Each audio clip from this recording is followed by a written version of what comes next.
consultant team, and we are so pleased that you are able to join us for today's webinar on the Metaverse. But before we dive into today's presentation, just a few logistics to review. Everyone is muted upon entry. We are recording this session, and post-webinar, we will share a link to the recording with all of you. We welcome your questions throughout the presentation, so please enter them in the chat panel, or if you prefer, the Q&A panel, and address them to host, presenter, and panelists. And by doing so, we will all see your questions, and Joe will be able to address them. But just a few brief introductory remarks about our guest speaker, Joe Rosinsky. Joe is a true innovator, and his primary focus centers around the future of technology. And he often speaks globally about legal technology, cybersecurity, blockchain, AI, and cryptocurrency. He serves as a mentor with the Columbia IBM Blockchain Accelerator. He is a cybersecurity committee member at the University of South Florida and is a presidential committee appointee to the American Bar Association Center for Innovation Governing Council. At Thomson Reuters, Joe manages a team of technologists for the large law, corporate, and government divisions in the U.S., and he is certainly a familiar figure to many of you today because he has been invited to speak at AALL conferences and many regional library associations. So with that introduction, Joe, take it away. Kim, thank you so much, and team, my goodness. I'm looking forward to this, and I appreciate your bearing with me when I show up for these various conversations, because some of it I understand may be a little out there, but it is starting to filter in. You're starting to see some of the things that maybe we've discussed together as a group, as a wider group, years ago, filter into our normal everyday lives, and it is starting to filter into law firms, corporations, government agencies, and certainly in the academic world as well. So today is one where I'm going to ask you all to take a deep breath and say, oh my goodness, why are we talking about the Metaverse in the legal space? Because it is right around the corner. I know what we're seeing on the screen, which I'm going to change very shortly because it becomes dizzying at some point, is a version of the Metaverse in more of a fun, gamey sense. But this will also apply to the way that we interact with each other. Your customers, your clients, your vendors, all of this stuff is coming. So what I want to do today is outline how this is happening, like why it's happening and what impact it will have. So a lot of this is really around the technology itself, so you can see how things are being built on top of each other. Then I will extrapolate out into where I personally believe things will take off within the transactional practice, within the litigation practice. So primarily the practice of law, but certainly within the business of law, there are applications as well. So today, there may be one or two things that are familiar to you all, but it's part of the overarching view in this if we're trying to break it down. So we're going to do a little bit about blockchain overview. We'll be very quick on that. Cryptocurrency level setting, again, kind of quick on that, but I need to touch on it because it's part of the building blocks. We'll talk very briefly about smart contracts, but I think you all know what they are at this stage. Then we'll get into NFTs. So this is where we're going to spend the majority of our time. Now, if you hear NFT, more than likely, and I totally understand this, unless you've gone down the rabbit hole, you may be like, oh my goodness, these are just pieces of digital art that I can right-click and copy, and now it's mine, and someone just spent $100,000 on that. Why in the world would they do that? Yes, I understand that logic, but I'm going to try to open up the vision on where this is going and how NFTs are going to transform. I know, sometimes I get risky saying these things, will transform the practice of law in many different ways. So we'll talk about that in just a second. That's coming. So the tokenization of all assets and future contracts. We'll talk about how the Metaverse is basically the embodiment of all of this as it converges together today. Lastly, this is, to me, one of the biggest ones to be aware of. So yes, the Metaverse is coming and something to be aware of, and it's going to be important. But DAOs are a very important part of this. They're decentralized, autonomous organizations. I'll go into that in much more detail in a bit, but it's something to probably be aware of, and when you have a moment in time to definitely do a deeper dive on, because it's that important. So setting the stage here. Way back in 2017, there was this issuance of 10,000 unique pieces of art that were stored on the blockchain. They were called Cryptopunks. This is an image of one of them that is one of the 10,000. They all have unique traits. So there are humans, so men and women. There are apes, and there are aliens. And some are a little more rare than others. And way back when, you were able to take your digital wallet, which you've probably heard me talk about before, but that digital wallet that you own the private key and the public key, basically your private, your password. You can store all of your information on it, your cryptocurrency, and all this other information that's going to be stored locally at some point in time. You go over to a website, and you're able to claim these. So in 2017, you're able to claim them for free.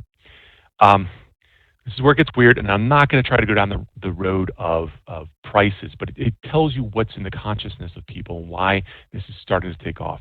It was free then. A year ago, it sold for $100,000. One that is even more unique than this one sold for $24 million about 4 weeks ago. Again, totally understand if you're rolling your eyes at this, I get it. We're going to draw this out into where it fits in the legal space in a second. So opening up that vision, it's not just art, but it's anything you could possibly imagine that is digital you can tokenize right now. So Jack Dorsey, the former head of Twitter, took his first tweet and he made an image out of it and he sold it. So he sold it for $2.5 million, gave the money to charity, so good on him for doing so. So he was able to do that. And then other artists have done the same sort of thing. This is Beeple, is a known artist, basically taken a collection of art over 365 days and then sold it on Sotheby's for whatever, $70 million. The key piece to this is that with NFTs, we're talking about, and we'll go into more detail about this in a second, they are a representation of something that's digital, that's stored on a blockchain. So it's immutable, of course it's secure, hopefully, and you can prove who owns that and where it's been passed off before. So who bought it, who's being sold to. All of that stuff is baked into this immutable database. That's one of the reasons why this is starting to take off, because you can prove things that something is of someone's.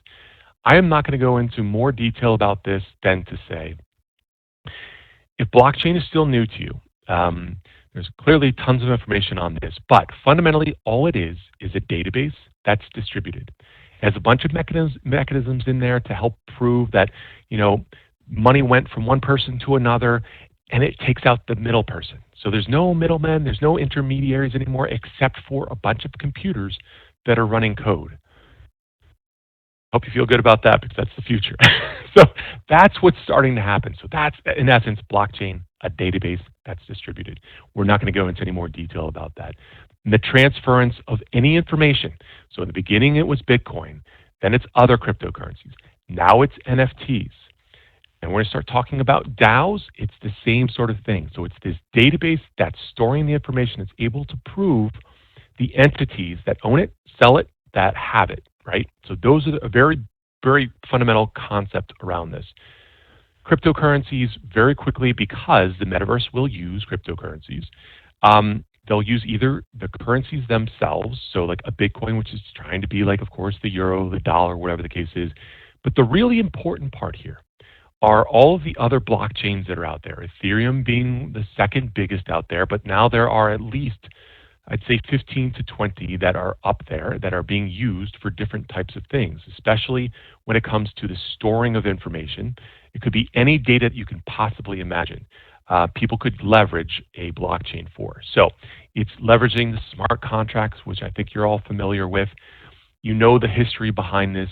There are now over 18,000 different cryptocurrencies. There are 458 different exchanges around the world. Some of those are decentralized, so they're using code to interact and bring parties together in the ether so that they can consummate the deal, right? So they can sell and buy and all these other things that we'll talk about in just a second. But that's sort of the overview.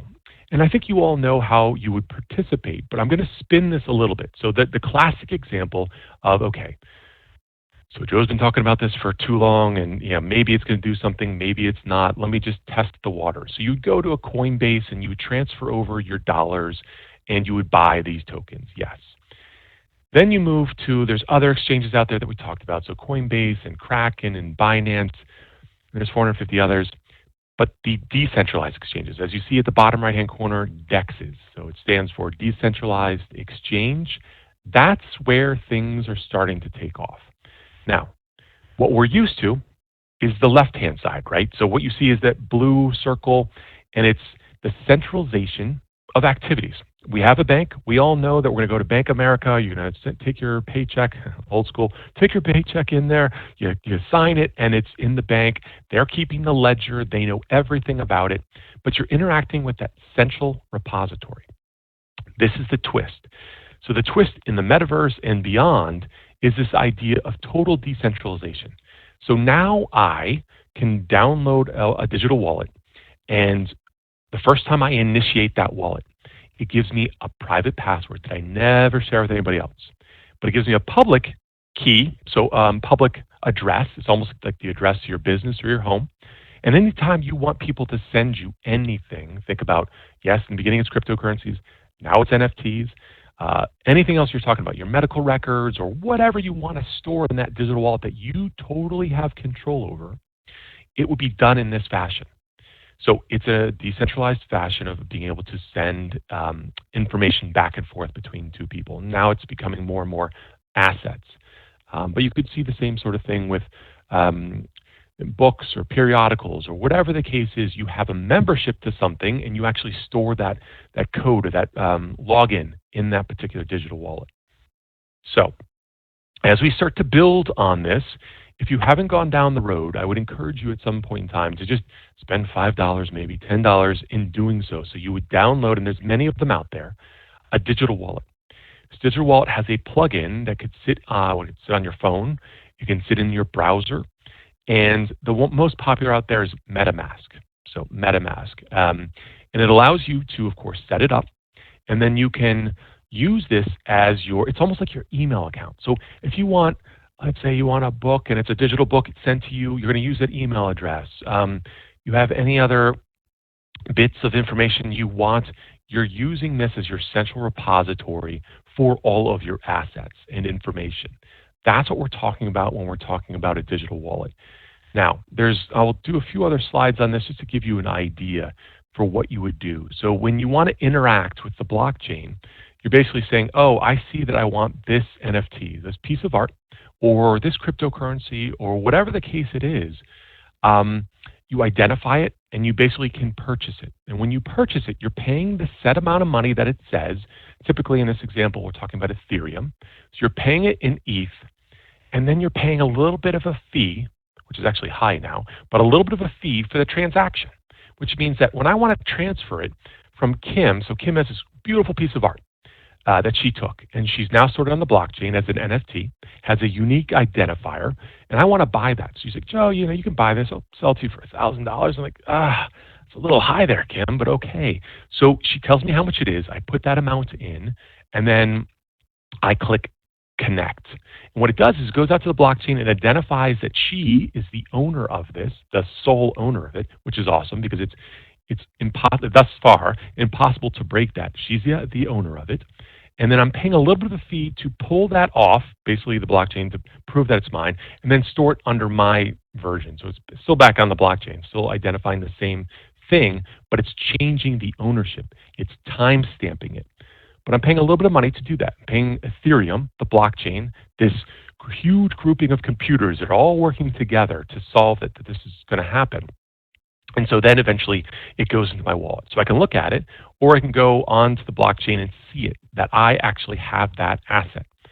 Now, this is all important as we build towards the metaverse, because you can see how this works. And that's what the wallet looks like when you do a transaction, just so you get a quick view into that. I'll send these through a PDF through the team in just a bit. But to further define what an NFT is, because this is where we're going to start to move from, okay, it's a piece of goofy art, why do I want this, into something that's bigger and broader. So a non-fungible token is a unit of data stored on a digital ledger, so that blockchain, right? that certifies that that digital asset is unique. So non-fungible being versus fungible. Non-fungible is that it is a one and only, unless you decide to make a piece of art, let's say a limited release of 10. But it certifies that that's the case, which is so fundamental to this. NFTs can be used to represent anything. This is where it gets really interesting. So in the beginning, yes, it was that Cryptopunk, or maybe the Bored Ape Yacht Club, if you've ever seen a picture of that. So photos, videos, audio, and this is where I'm going to say you're going to start to see it for the deeds to your property. You're going to see it the deed to your car. I was invited to a Metaverse wedding not long ago. It's the first one that they've ever had. And they're like, hey, Joe, can you come to this thing? And I'm like, sure. So I went into the Metaverse, and we'll talk about what that looks like in a second. There's people flying around. It was at a law firm, and they had the two people get up, and they're wearing outrageous outfits, mohawks, all sorts of bizarre things, to each their own. And they did a prenuptial, that's an NFT, and their marriage license was an NFT. And a law firm represented all of that. My personal opinion, this is absolutely the direction that we're going to go in with everything. Not that everyone's going to do their wedding on a metaverse, but the assets, the provability of something, a digital contract, will be represented by an NFT. That's why I think this is so important for all of us to be aware of. Okay, so access to any copy, you can prove this, you can see it, all that fun stuff. There's a lot of practice areas that will jump into this in terms of IP and copyright, because people are trying to do all sorts of things that we can go into in a bit. Okay, so I'm going to circle back to the Cryptopunks, which are the first, like I said, back in 2017, NFTs to truly have existed. Each one of them is unique, blah, blah, blah. And you see in the bottom there, it says there are 9 aliens and 24 apes and 88 zombies. Okay, so the essence of what I'm trying to do here, and using this as an analogy, with the uniqueness of an NFT as it applies to a piece of art, the more unique it is, the better, because typically that means there's less of them and it becomes more valuable. But you're baking all of those parameters inside the contract, which you could think about it as a legal contract that has the boilerplate language, but then there's a few parameters in there that change, right? So in this example, when they produced these things, they produced 44 Cryptopunks with beanies on top of their head. So they're rare. There were only 7 available when I took the screenshots. They were selling for 265 ETH. You don't even want to know. So each ETH right now is $3,000. So you can do the multiplier on that. Is that $1 million or something like that? Cheapest one now is 3 times 8. So you get the idea. But what I'm trying to draw out is these pieces, these components, part of the contract, are baked into the NFT on the blockchain. So we'll go further down this road in a bit, but that's sort of draw it out. Now, okay, the metaverse is coming, so they've grown up. So these digital pieces of art are now trying to do the same sort of thing, but in more of a, okay, we're all going to have avatars in the beginning, and then eventually it'll be more, you probably look like yourself more and more eventually, but in the beginning you're going to have an avatar. People will buy those types of things. Not so whatever. Here's a quick little snippet while I get a drink of water. All right, so while he was dancing... Joe, can I just give you a pause here for a moment? Because someone's actually asked a really good question. Please. And it's relevant to what you're talking about. So okay. Often digital assets are associated with a form of software code. What happens to the NFT of the asset if the software code becomes obsolete or unavailable? Is it the owner's responsibility to keep a version which the asset uses to keep the asset value? That's a great question. So what we're finding now, and I think we're all familiar, of course, with the cloud and Amazon and Microsoft and their clouds. So what the transference is that we're going, believe it or not, we're moving. So in this space, they're moving to something called, it's a global cloud that everyone can be involved with. IPFS, so Interplanetary File System, such that there's roughly 500 million to 1 billion computers that are running this right now that has created this global cloud that they're pretty much permalinks. I know that you all are most familiar with this stuff in terms of like, sometimes these links or these whatever die.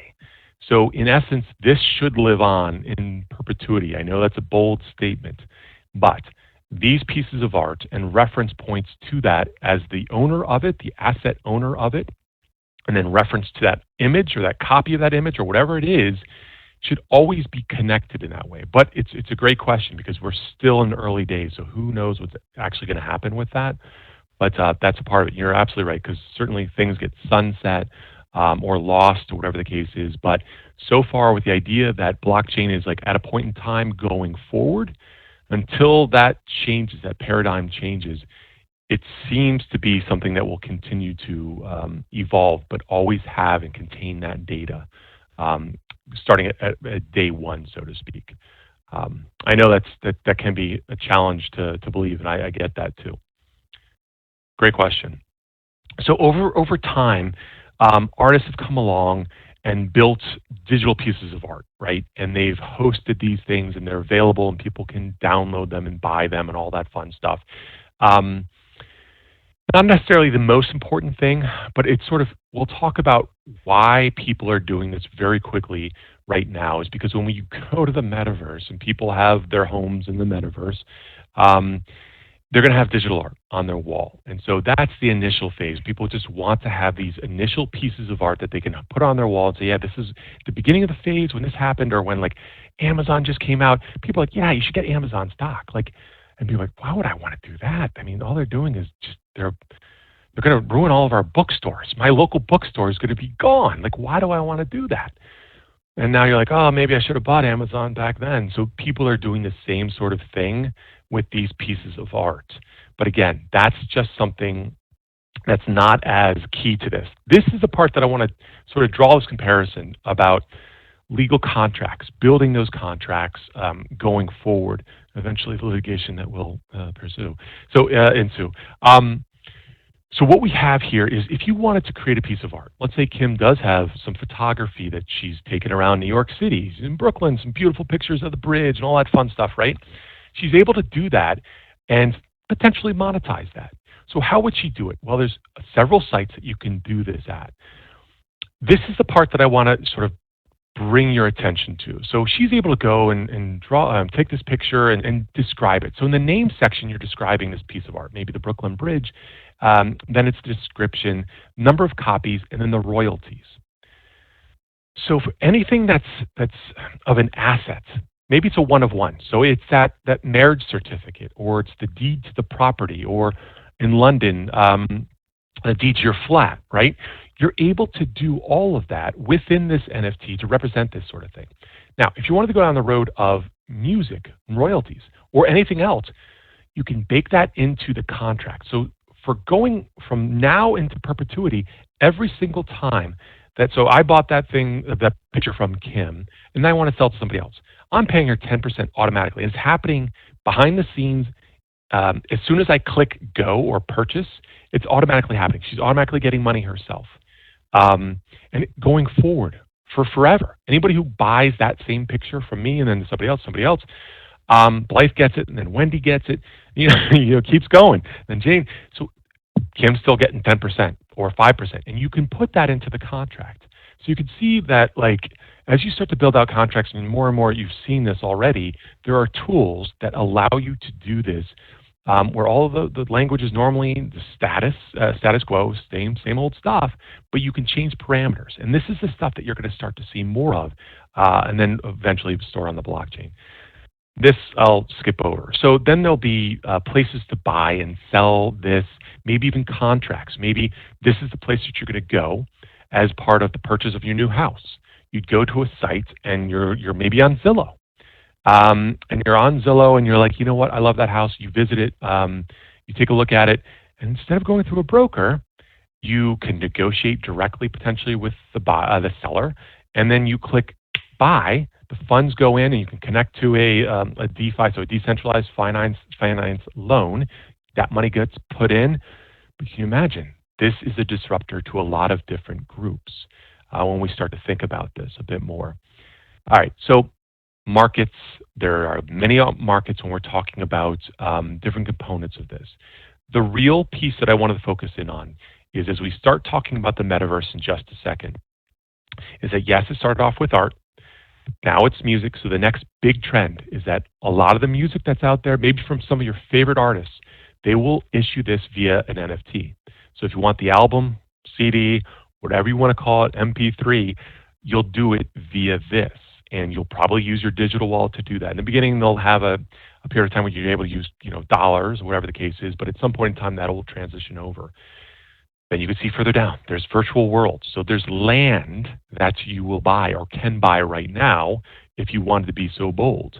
So in the beginning, what does this look like? Well, and I've reached out, I found someone who has some digital art, and they basically decided to do an art gallery. And so as basic as this looks, this is almost like the beginning of the internet, right? So you're like, all right, I'm going to go through my browser or a headset, and I'm going to go into their gallery.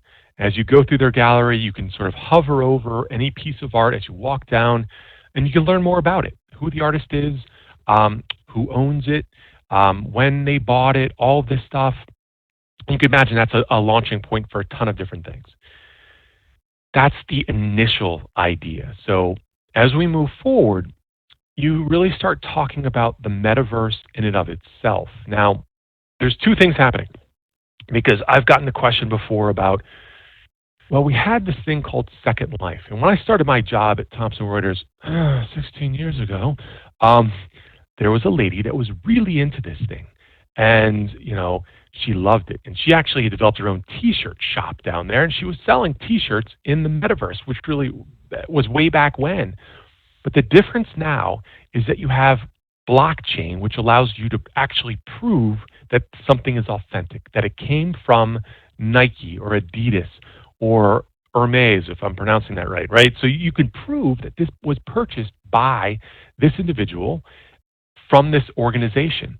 So that's the first part. So the blockchain is the key to this. And then, of course, the NFT is built on top of that, and you're exchanging all of that in cryptocurrency. The other part is hardware. So, and you all, if you've been around for a while and you've listened to me drone on about this stuff, you've heard me talk about these headsets, right? So VR and MR and AR, we're almost there. We're literally 12 to 18 months. So maybe don't hold your breath. We're getting close to getting the point where the hardware from Apple in the prototype is called Apple Glass will go on. And we're all going to probably use this not only for fun, but yes, for work. So you'll be interacting with your colleagues and attorneys and everyone in these headsets. And we're all probably a little bit tired at this point, 2 years into the pandemic, of doing the WebExes and the Teams meetings and all that Zoom stuff. This will be far more immersive. So now that you have the blockchain and you have this hardware headsets that we're going to have, it really allows us to do things that we've never been able to sort of wrap our arms around. Now, there are many metaverses right now. There's never going to be, I don't think, a singular metaverse that we'll be in and working in, wherever the case is. There's probably 3 or 4 that are pretty popular right now. One is Decentraland. Another's called Sandbox. If you like Snoop Dogg, he's a big fan of Sandbox. So on this right here, these are plots of land. So the little dots in teal are plots of land.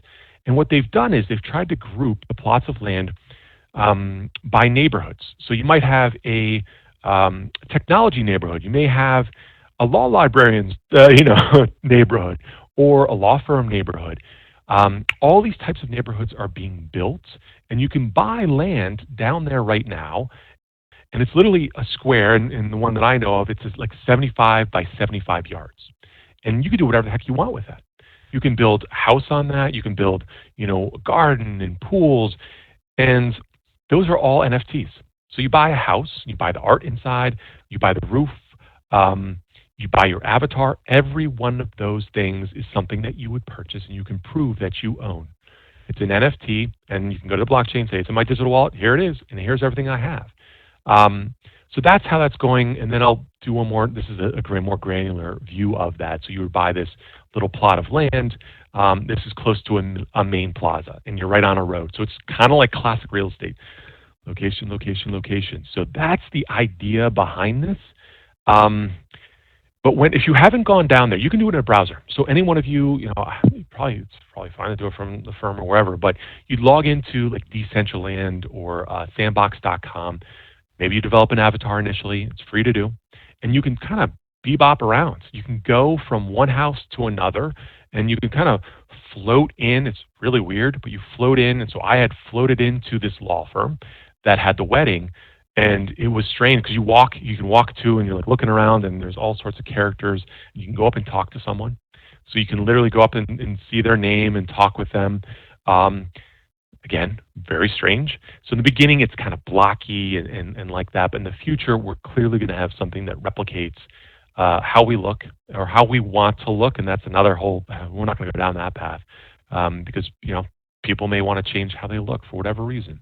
Okay, so this is clearly in pop culture now. So you've had major athletes and all sorts of individuals decide to go down this road and buy these things because they're early adopters or whatever the case is. It stunned me last year when Visa jumped into it because Visa, of course, is doing the exchange of our normal currencies that we're used to dealing with all over the world. And they went out and they had to buy Ethereum, so ETH, to then go get a CryptoPunk to put in their digital wallet, which was a major leap forward for them. Lots and lots of organizations are getting involved in this. Aaron Fox has bought property in the metaverse. That was a big deal too, and props to them for doing such because, and I don't. This is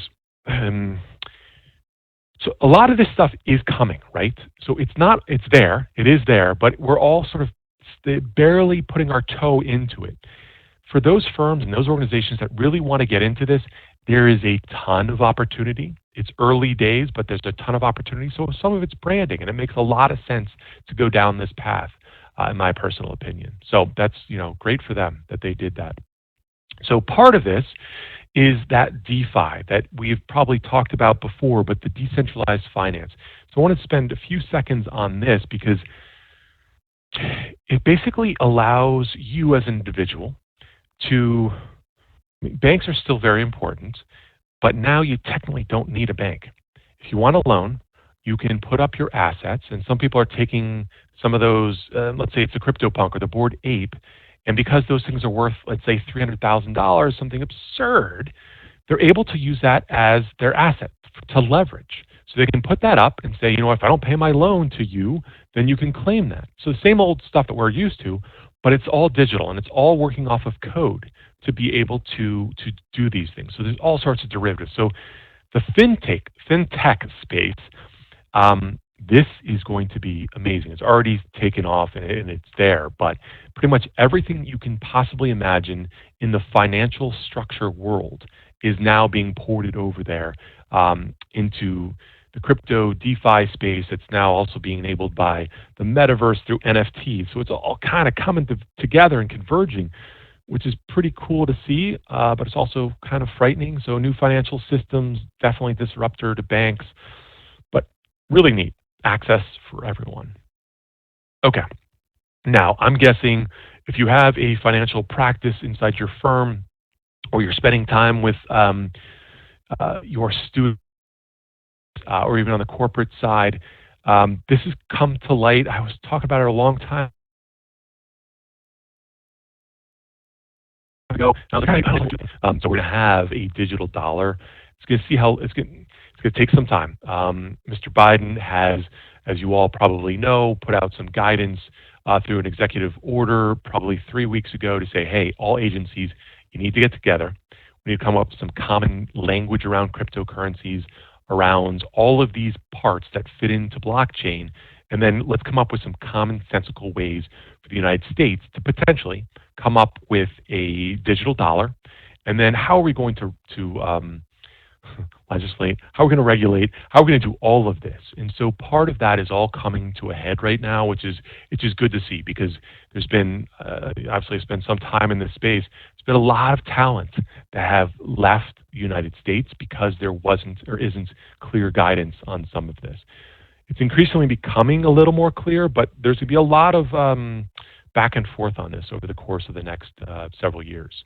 But I wanted to put that out there very quickly. So yes, digital dollar is coming. There's 85 countries, a minimum 85 countries that are investigating this right now around the world. All right, so I'm just highlighting this. To me, it's more funny. I'll spend literally 10 seconds on this. A blockchain, Ethereum, which is totally decentralized. And they have one person that's sort of the thought leader on it, but there's a billion people that are working on coding and stuff like that, but it's using the machines to do so. Has now moved into the space where they are more valuable than Visa and JP Morgan Chase. To me, that's kind of a stunner, because you JP Morgan, who's been around for, I don't even know, 100 and some odd years, and now you have this startup that's only been around for 5 years that's more valuable than it, and could potentially, we'll see, I'm not trying to, could be even more valuable in time because of what it can potentially do. Okay, so I'm generally going to finish up in the next little bit here, but I want to focus in on DAOs for a second, because I think this is pretty darn important. As I mentioned in the beginning, has a horrible name, but it's Decentralized Autonomous Organization. And with that, we're talking about this concept that entities, businesses, everything in that sort of world can be built through a DAO. So we're all familiar, of course, with like you start a company, and usually it's, at least on the East Coast and probably in the country, whatever, you register it in Delaware, right? So that's what we're so familiar with. But with a DAO, you're basically going through a process of saying, okay, this is the name of the DAO. This is our intent, and then you issue tokens. Those tokens allow for people to either buy them, or they're given to people based on them wanting them, and you create a community. So you create an idea or a concept or a business, and anybody who has those tokens has voting rights, has the ability to be part of the governance for this, which means that anybody who wants to submit a proposal about where they want the business to go, or maybe where they don't want it to go, you can do so in a very democratic way, in a very egalitarian way. People vote on that idea. And then once it's voted on, you can execute on it. But all of this is happening via this structure that's encoded, that's using that digital wallet, because you're saying I have these tokens that proves that I am able to vote on this, that I'm able to suggest ideas.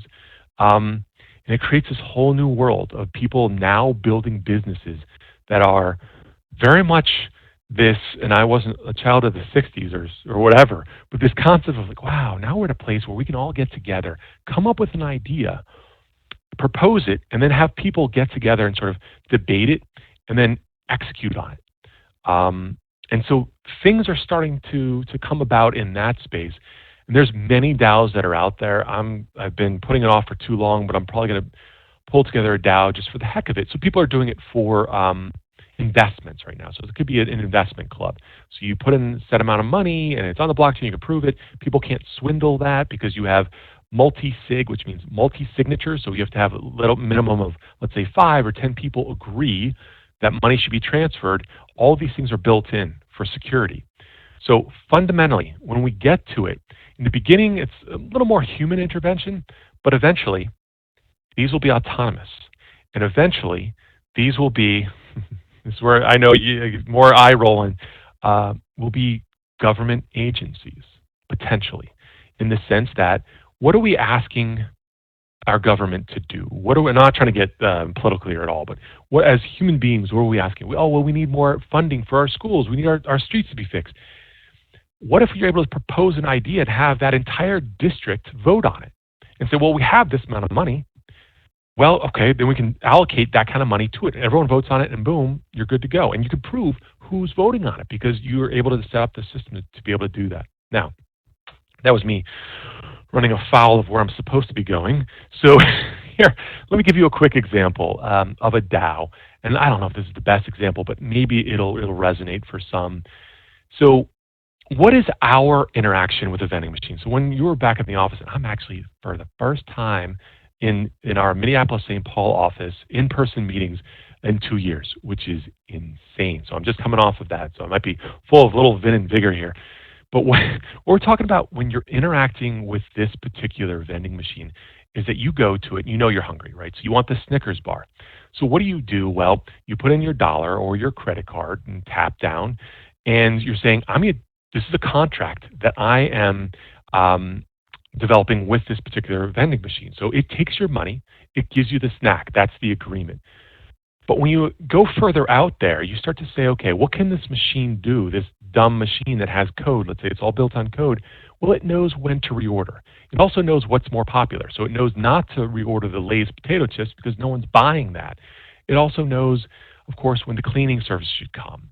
And you could start to see how all of this can take code that's an agreement that we have with the machine to be able to interact with it. So it has no managers. All of these processes are pre-written into that code.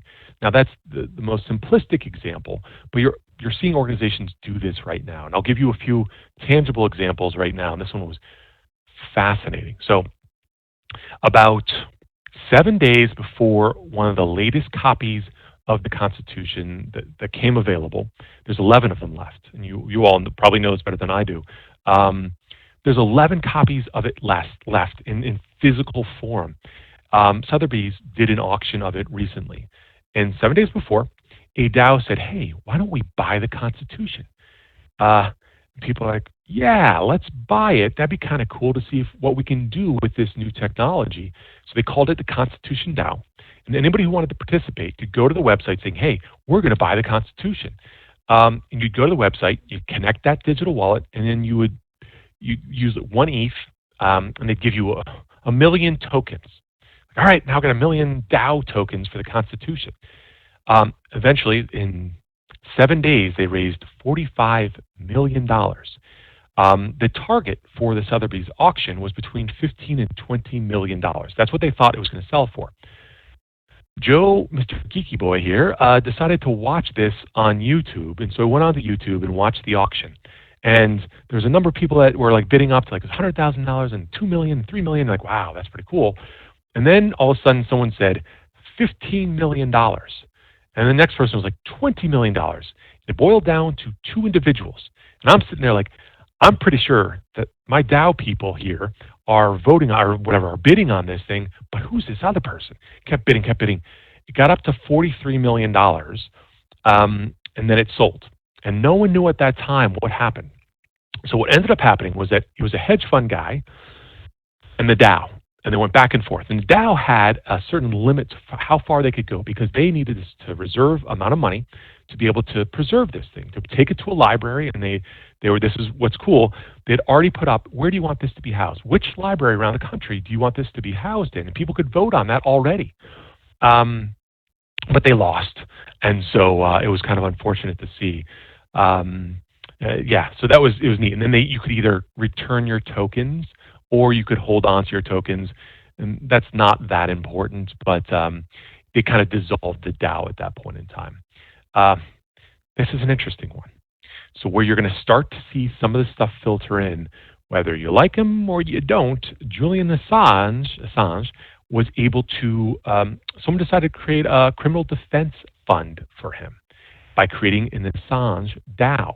So basically, you create the website, you say, hey, come here and we're going to create this token for him, which then allows participants to raise money for him and his legal defense. So a lot more of those things to come.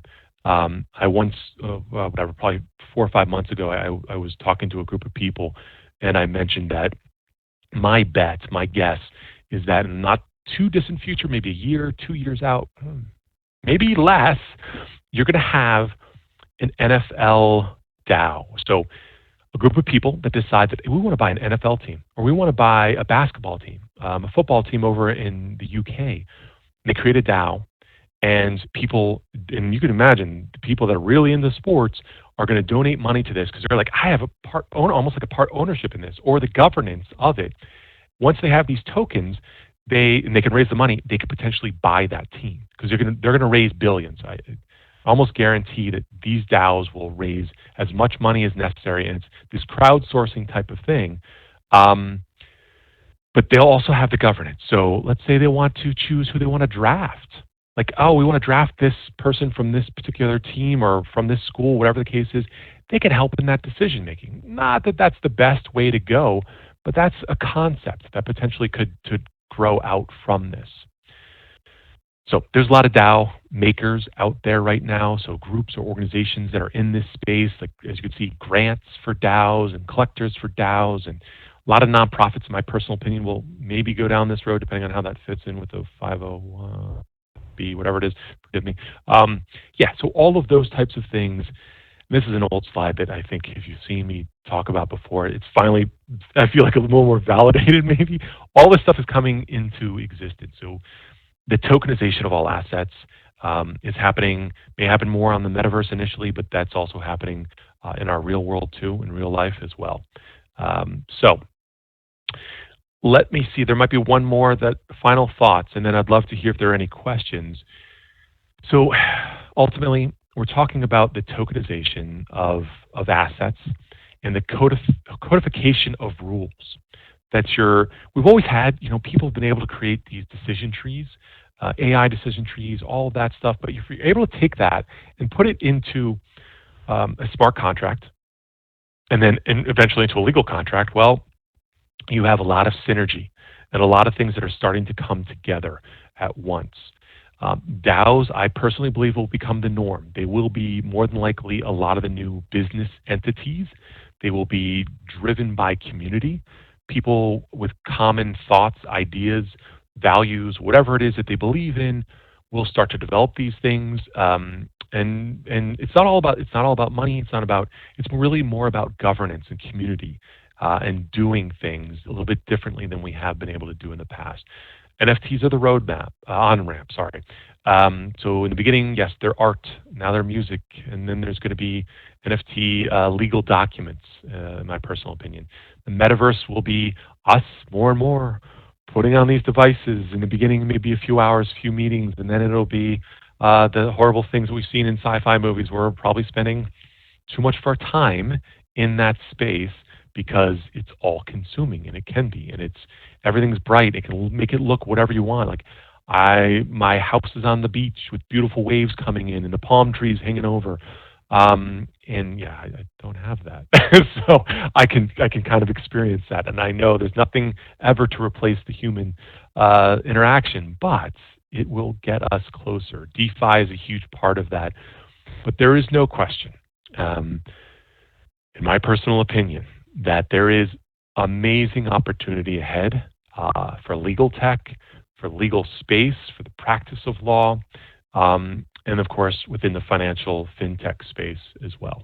So I will stop there and see if there are any questions.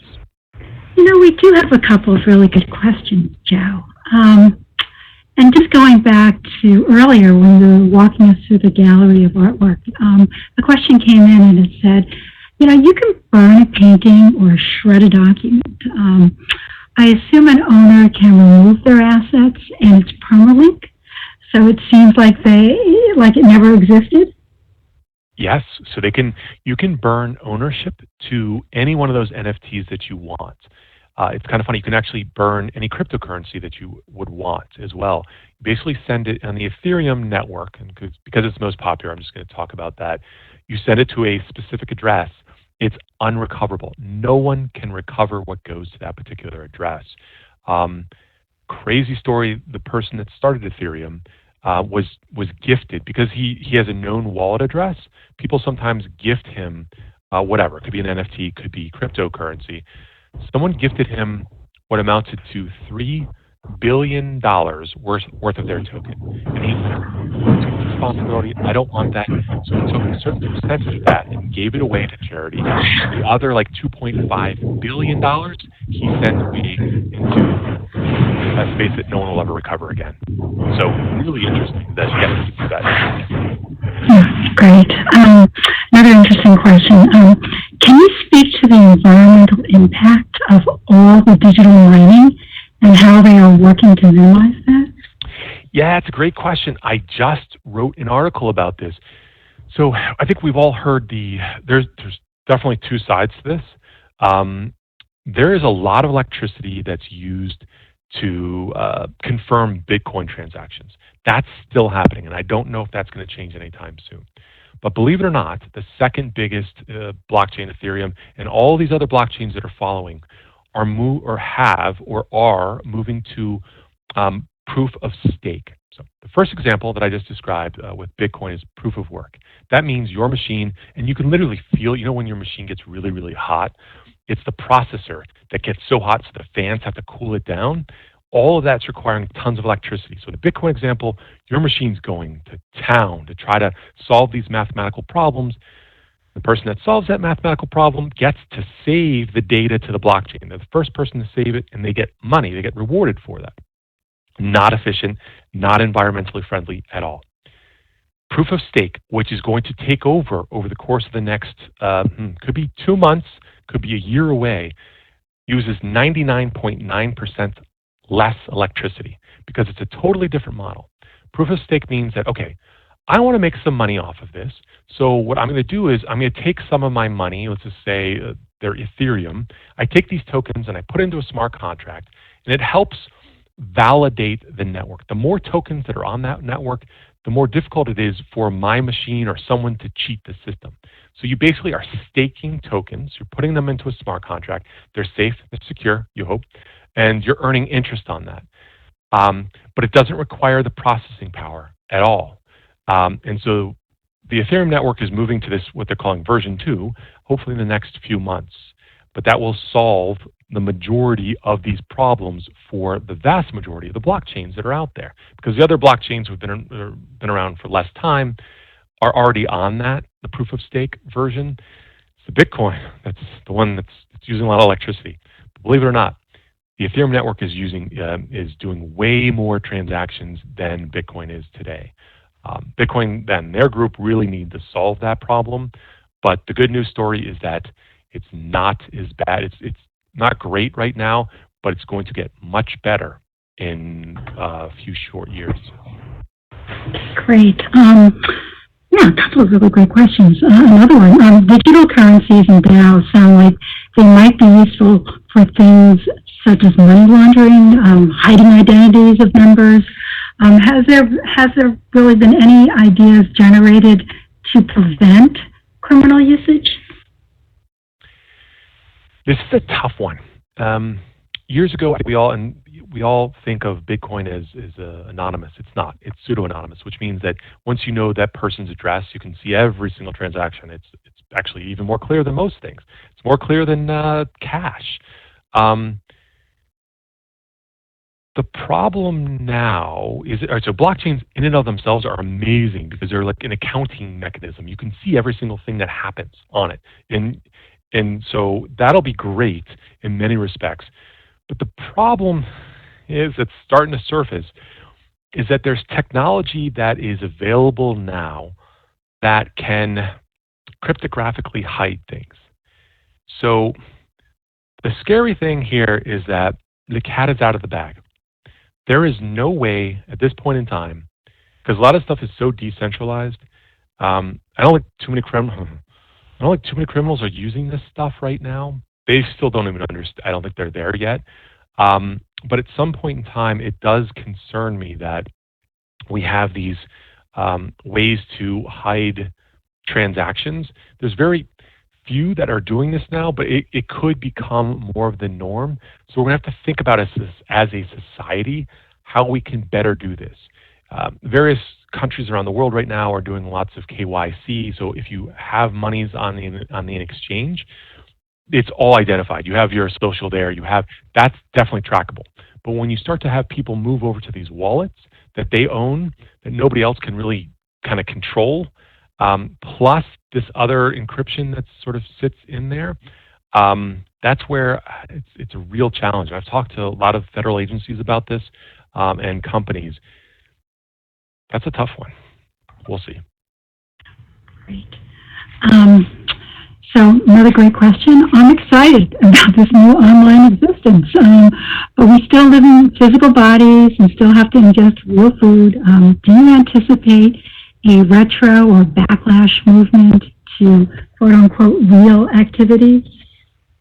I'm sure. It's like everything. Sometimes I go down that road too. It's like, oh, everyone's doing this. I don't want to do that.